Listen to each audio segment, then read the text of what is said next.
Halo semuanya, perkenalkan, kami dari kelompok kecerdasan buatan Teknik Informatika STIMIK Blitar Nusantara. Pada kesempatan ini, kami akan mempresentasikan proyek kami yang berjudul klasifikasi jenis buah menggunakan algoritma K-Nearest Neighbor atau disingkat KNN. Langsung saja kita mulai. Sebelum masuk ke inti materi, ini adalah agenda presentasi kami.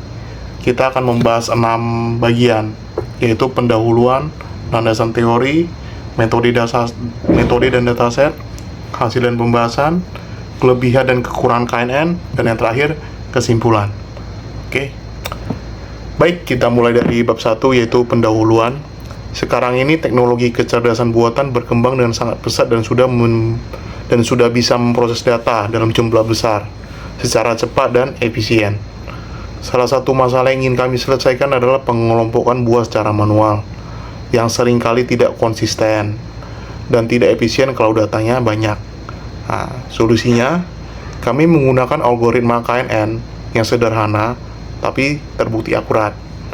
Dalam proyek ini, kami akan mengklasifikasikan 3 jenis buah, yaitu apel, jeruk, dan mangga, berdasarkan 2 fitur fisik, berat dan gram, dan diameter dalam sentimeter. Oke, selanjutnya akan dilanjutkan oleh Laurencia. Baik, saya akan lanjutkan dari Jaya Narutanoto. Rumusan masalah dan tujuan. Kami punya 3 rumusan masalah utama. Pertama, bagaimana cara mengimplementasikan KNN di Python. Kedua, seberapa akurat KNN dalam mengenali buah berdasarkan berat dan diameter. Dan ketiga, nilai K berapa yang paling optimal. Untuk menjawab itu, tujuan kami adalah mengimplementasikan KNN dengan Python, membandingkan performa di K sama dengan 1, K sama dengan 3, K sama dengan 5, K sama dengan 7, serta mengevaluasi model menggunakan Precision Recall, F1 Score, dan Fusion Matrix. Landasan teori AI Machine Learning. Landasan teori kecerdasan buatan atau AI adalah sistem komputer yang biasa melakukan tugas yang biasanya butuh kecerdasan manusia. Konsep ini pertama diperkenalkan oleh John McCarthy pada tahun 1956. Di dalam AI ada yang namanya machine learning.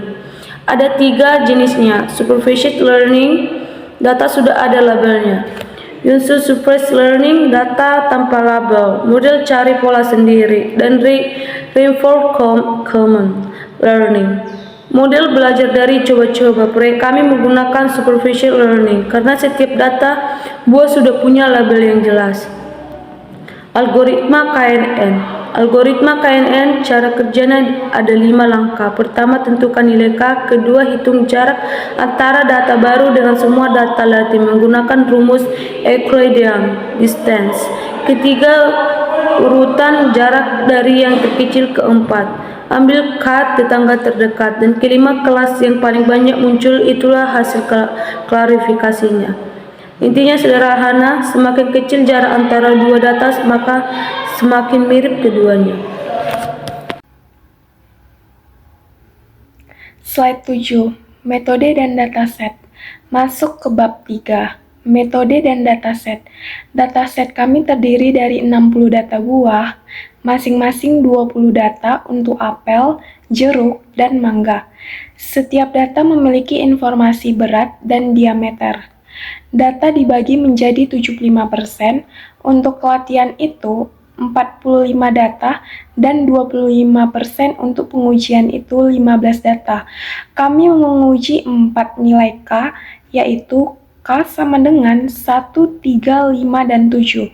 Tahapannya dimulai dari pengumpulan data, pre-processing, pelatihan model, evaluasi, sampai prediksi data baru. Slide ke-8. Perbandingan akurasi. Ini hasil perbandingan akurasi untuk setiap nilai K sama dengan 1, menghasilkan akurasi 86,67% atau 13 dari 15 data benar. Ini paling tidak stabil. Sementara K sama dengan 3K sama dengan 5, dan K sama dengan 7. Semuanya menghasilkan akurasi 93,33% atau 14 dari 15 data benar. Kami memilih K sama dengan 3 sebagai model terbaik karena selain akurasinya tinggi, jumlah tetangganya tidak terlalu banyak, sehingga lebih efisien. Slide ke-9. Evaluasi model K sama dengan 3. Untuk evaluasi detail model K sama dengan 3, Mangga mendapat hasil sempurna, precision, recall, dan F1. Skor semuanya 1,00. Jeruk juga bagus dengan recall sempurna. Satu-satunya kesalahan ada di apel. Satu data apel diprediksi sebagai jeruk. Kemungkinan karena fitur berat dan diameternya saling tumpang tindih. Secara keseluruhan, akurasi model ini adalah 93,33%, sangat baik untuk dataset sekecil ini. Selanjutnya, saya serahkan ke Chelsea untuk menjelaskan slide berikutnya.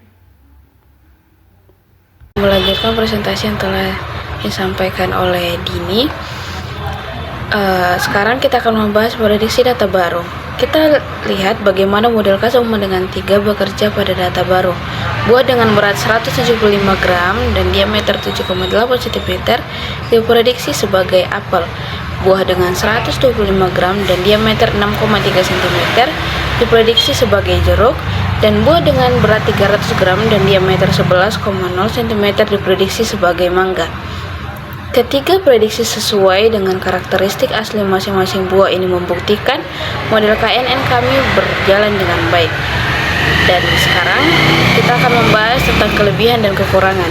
Di bab 5, kita bahas kelebihan dan kekurangan KNN. Kelebihannya adalah konsepnya mudah dipahami, proses pelatihan ringan, cocok untuk dataset kecil, dan mudah diimplementasikan dengan scikit-learn.